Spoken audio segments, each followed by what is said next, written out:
আমার নাম সাবিকুর নাহার। আজকে আমরা আকীদা সম্পর্কে জানব। আকীদা শব্দের অর্থ বন্ধন, বিশ্বাস।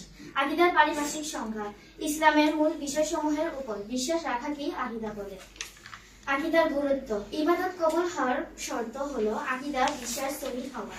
তাওহীদে আকীদার মূল কথা হলো বিশ্বাস ও কর্মে, চিন্তায় ও চেতনায় একমাত্র আল্লাহ তাআলাকে সর্বশক্তিমান মনে করা।